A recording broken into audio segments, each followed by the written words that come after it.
Witajcie telewidzowie z kolejnego dnia na kanionie Kolka. Jest 4:30, wstałem 4:25.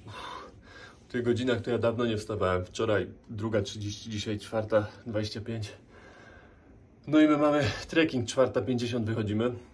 Będziemy szli teraz lekko w dół i później cała droga w górę.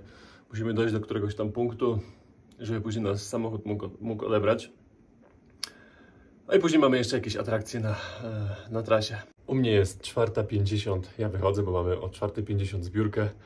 Krótka odprawa i ruszamy w górę. Na początku będzie ciemno, bo o tej godzinie słońce tutaj też nie wstaje, więc będziemy szli z latarkami. Zobaczcie, jak jest ciemno. Tam tylko się jakaś lampa na środku pali i to tyle. Nawet jej nie widać. Za wiele nie widzicie, ale my już powoli ruszamy. Jest 4:56. Niestety tylko 2 osoby mają czołówki. Reszta będzie używać lampy w telefonie. Taką drogą teraz idziemy. Po jakichś kamieniach. Schody porobione. Właśnie z tych wielkich kamieni. Od razu w górę. Idziemy już z 10 minut.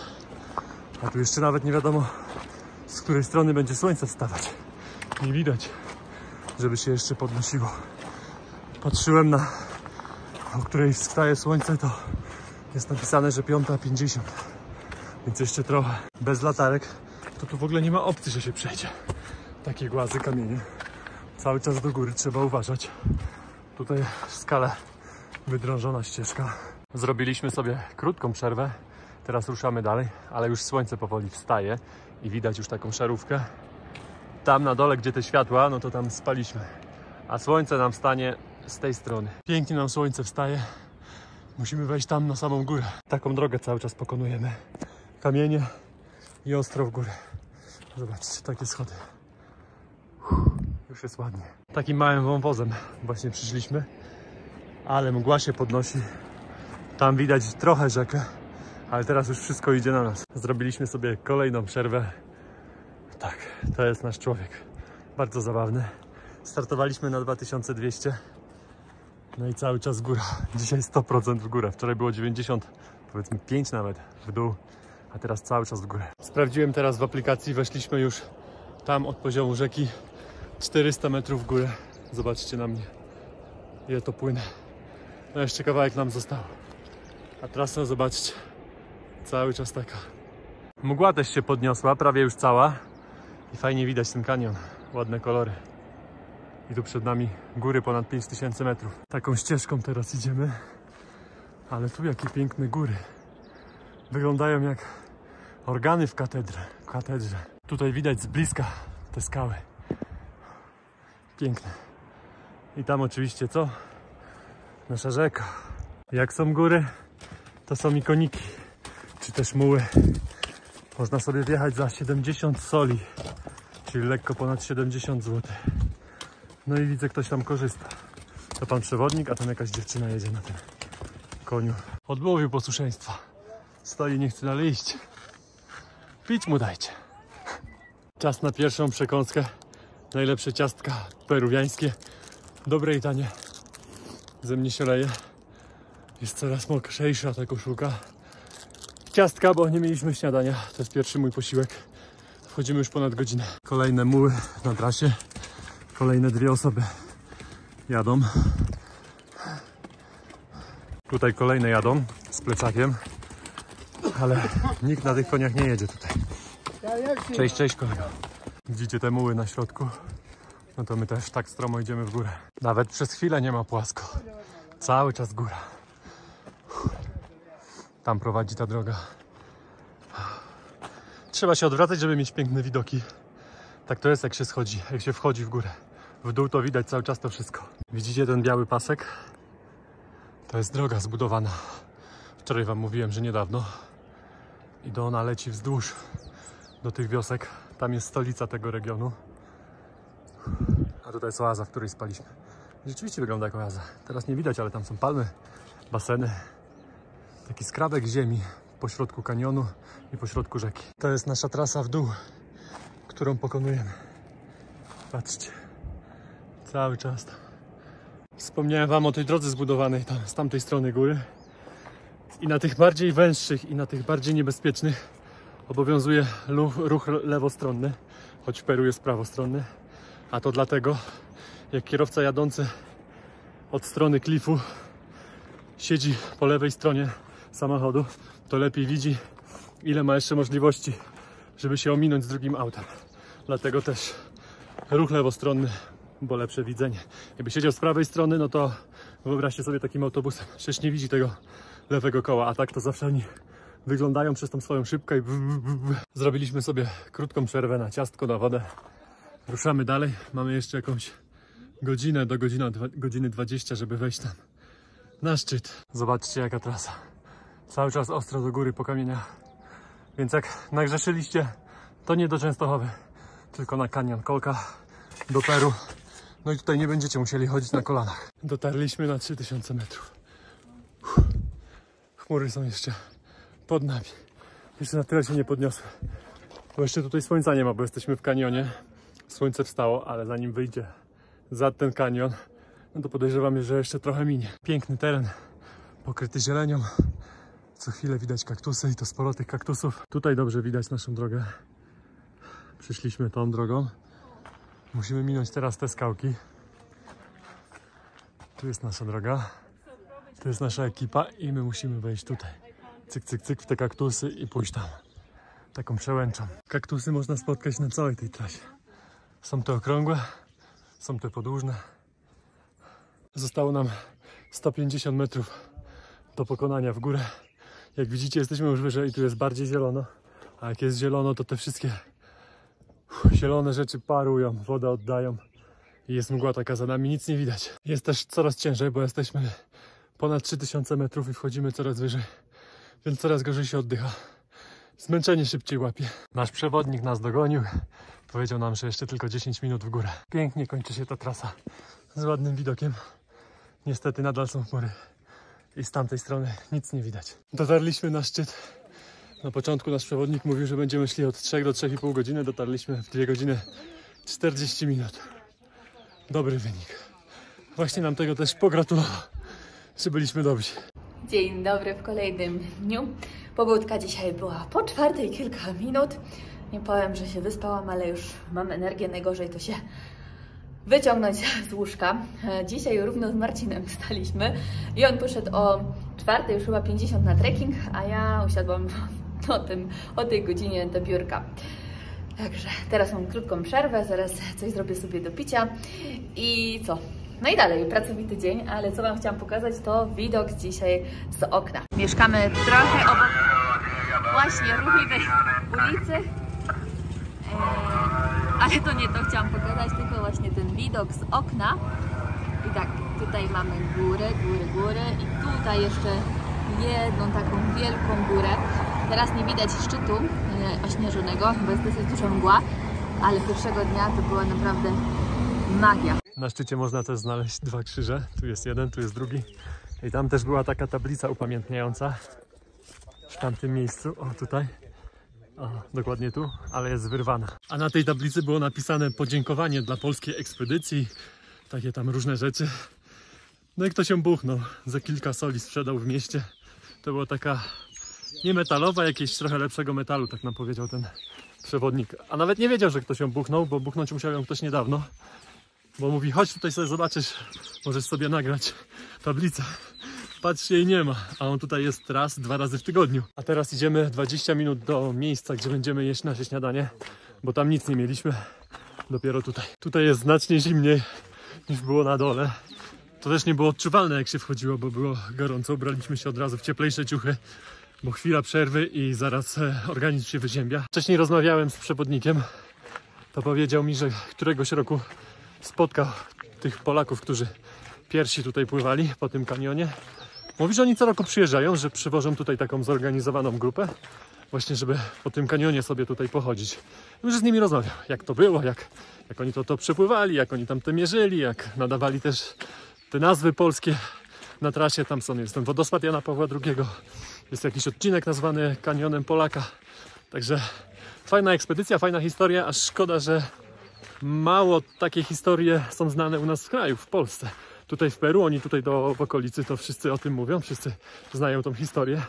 Bo tak jak Wam powiedziałem wczoraj, dzięki naszym Polakom teraz możemy tutaj być, bo to się stało popularne. Wcześniej tutaj turystyki nie było. Po 20 minutach doszliśmy do wioski. Tu jest nasza ekipa.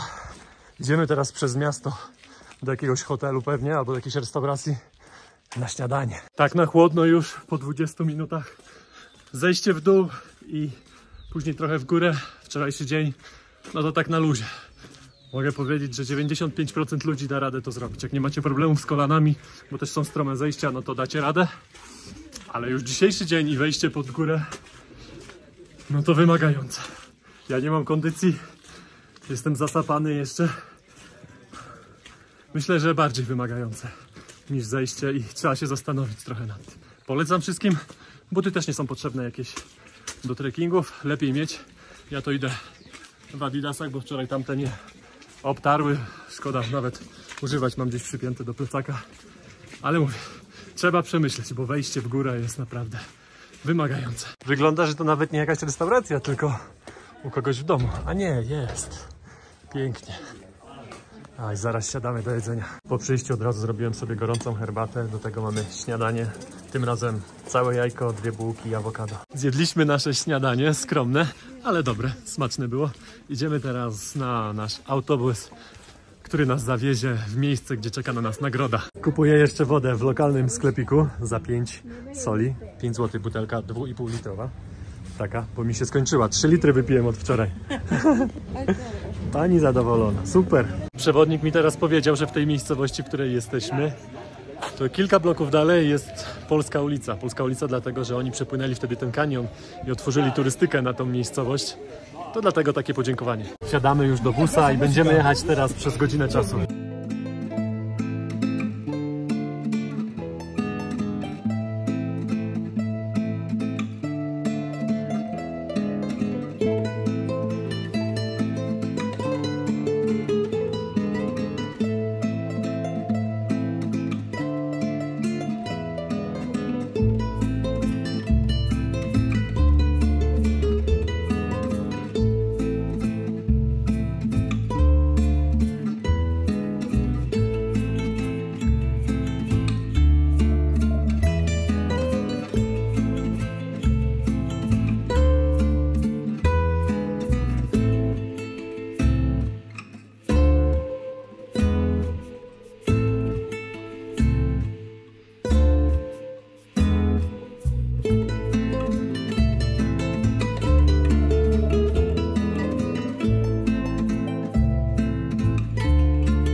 Dojechaliśmy w miejsce, gdzie odbiorę swoją nagrodę. Marika była tutaj wczoraj. Pewnie większość z Was już się domyśla, więc czas na mnie. Najpierw muszę zapłacić 15 soli za wstęp. 5 dyszek daję panu. Uno. Zostało mi przejść tylko tym mostkiem i nagroda czeka na mnie po tamtej stronie. Jestem na gorących źródłach. Dostałem bilet, pan tutaj sprawdzi, oderwie kawałek. Hola, señor. Gracias. Teraz tylko się przebrać i wskakuję. Ja już jestem w wodzie. Jest tutaj z 6 albo 7 basenów. My wybraliśmy taki najgorętszy. Tamten jeszcze gorętszy jest na razie zamknięty, ale nie wiem, czy tam bym musiał się wybrać. I tam widać pięknie, rzeka jeszcze płynie. Zobaczcie na moją opaleniznę.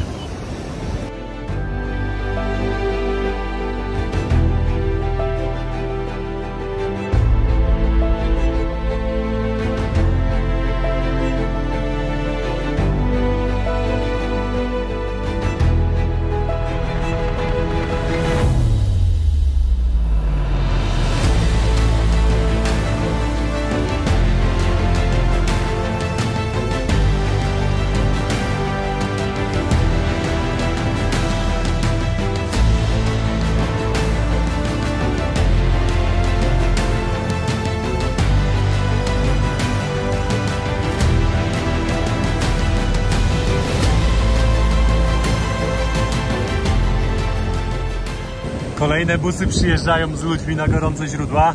My mamy o tyle fajnie, że przyjechaliśmy tutaj wcześniej. Te wszystkie grupy, z którymi Marika była, no to one są 12:01 w tym miejscu, więc na pewno jest tłoczno. Jestem już po gorących źródłach, siedzieliśmy tutaj ponad godzinę Na początku myślałem, że nie wystarczy, ale wystarczy ta godzina. Woda jest tak ciepła i gorąco. Teraz słońce zaszło, ale jeszcze słońce świeciło, że się nie dało wysiedzieć w tym gorącym. A ja tylko pokonam mostek i idę do naszego busa. Jeszcze raz, tak to wygląda. Tam są te baseny. Zobaczcie, jaki silny nurt ma rzeka w tym miejscu. Tam też jest fajny most. Nie ten pierwszy wiszący, tylko ten drugi. Koniec tego dobrego. Ładujemy się do autobusu i jedziemy teraz na jedzenie. Dojechaliśmy do miejsca, gdzie będziemy mieli lunch. Idę zobaczyć, bo tego już nie mamy w naszym planie. Trzeba zapłacić dodatkowo 40 soli. To jest jakieś 45 zł powiedzmy. Idę zobaczyć, co mają. Zobaczcie, jaki mamy tutaj wybór. Na początku są desery. Później mamy jakieś warzywa, sałatki. Jest ceviche, zaraz sobie nałożę. Jest makaron, są jakieś warzywa, guacamole. No i oczywiście dania mięsne. Kurczak, wieprzowina. Tutaj znowu kurczak. Alpaka, dokładnie. Tam są frytki, tam znowu jest wieprzowina. No pięknie to wygląda. I tutaj mamy jeszcze zupy. Would you hold me if I told you we can just run away? So come my darling, let me help you. We can follow the sun and leave the rain for... Zatrzymaliśmy się teraz na najwyższym punkcie naszego tripa, na wysokości 4900 metrów ponad. I fajnie można zobaczyć, ile tutaj jest wulkanów, ile widać wulkanów. Byłoby je widać, gdyby nie te chmury teraz, bo mamy porę deszczową, więc to wszystko jest wysoko. Tutaj powinno być widać wulkan, ale go nie widać. 4270 metrów. Tu jest kolejny wulkan, 5800, ale go nie widać. 657, też nie widać. 6200 w tamtą stronę, też nie widać. 5980, też nie widać. 6025, też nie widać. I tam widać lekko jeden, zaraz wam pokażę, też bardzo wysoki, na 5593, tam daleko. To na tyle tej wysokości, wsiadamy do busa i jedziemy teraz już w dół.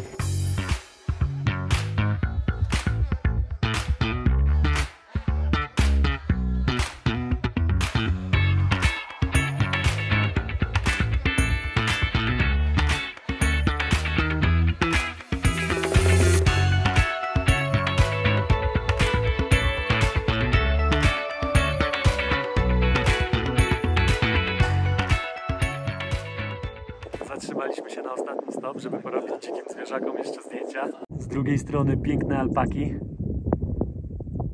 Podszedłem trochę bliżej. I te dwie pierwsze to takie malutkie. Jeszcze o. Tutaj kolejna rodzina.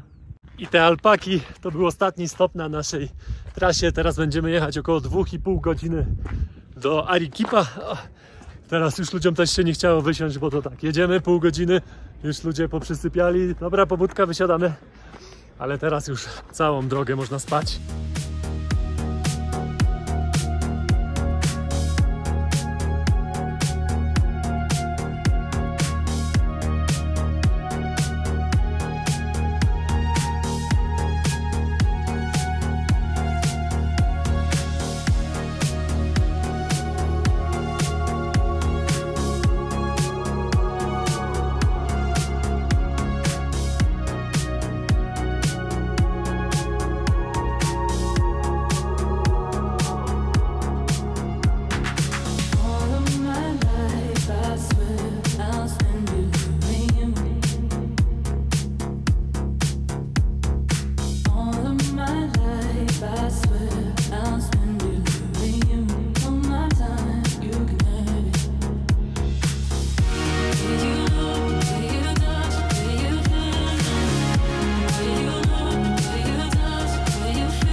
Dojechaliśmy już do Arequipa, tu się kończy nasza wycieczka. Było pięknie, super, zajebiście, tylko że teraz deszcz pada. Jeszcze nie mieliśmy czasu pozwiedzać Arequipa, ale zobaczcie, jakie tu jest piękne miasto. Piękna katedra. Jestem na głównym placu Arequipa. Zobaczcie, ten kościół tak wygląda. No może nie jest z przodu, bo nie jestem naprzeciwko, ale tak z boku, bo deszcz pada, nie chcę wychodzić. No pięknie to wygląda. Tutaj palmy rosną. A dzisiaj jeszcze się dowiedziałem, że najwyżej położone więzienie w Peru jest na 4800 metrów. I ponoć tam chłopaki, pewnie dziewczyny też, śpią tylko pod kocami. Jest tam mega zimno w nocy. I gdzieś tam się jakieś organizacje tym zainteresowały też na świecie, że to jest męczenie ludzi i takie tam, nie? Żeby to zmienili, bo to nie są ludzkie warunki. Idę już do pokoju i zobaczcie, jakie piękne kamienice. Ładnie zrobione, piękne drzwi, tam kolejne, tam dalej znowu jakiś kościół. Takie piękne dekoracje. Naprawdę bardzo ładne miasto. Sporo budynków w tej miejscowości jest zrobione z takiego kamienia. Trochę to przypomina, jak byłem na Malcie, to podobne budowle były. Coś mi się wydaje, że dobre skojarzenie miałem, bo nie wiem, czy to nie jest krzyż maltański. Ten tutaj na wejściu do tego kościoła. Miałam wyjść po Marcina z jego wycieczki, wyprawy, ale tak pada, że postanowiłam zostać w domu. Robię kawę i czekam na niego z kawusią. Tylko jeden dzień mnie nie było i ładne bailando tutaj zrobiłaś. Kawka dla Ciebie. Kawka dla mnie. O, dziękuję. No to dobra, to już nie będę krzyczał. No trochę burdelik, ale nie było czasu dzisiaj na nic. Zajęta pracą. Bardzo dobrze. Ktoś musi też zwiedzać, prawda? A, dostałeś też coś takiego na koniec wycieczki? Z kondorem? O, ja dostałam coś z kondorem. No. Takie samo dostałeś? Tak, tylko u mnie jeszcze 2 bileciki są z boku. A, no widzisz. Mhm. U mnie tylko... Mapa cała z tamtej strony. Tak, takie No. coś. A inni dostali jeszcze z tą pustynią, takie nie wiem, czy na koniec widzieliście skały. Ja tego nie nagrałam, bo już mi się telefon wczoraj rozładował. Takie wystające na skałach, tak? Tak, na No. skałach, że to podobno przez Przez wiatr. przez wiatr jest zrobione. I jeszcze to dostali. Dostali jeszcze coś z parku, albo dostali takie inkowe ubrania, znaczy kobiety, takich typowych. No to ja mam to samo. O, myślałam, że coś innego będziesz miał.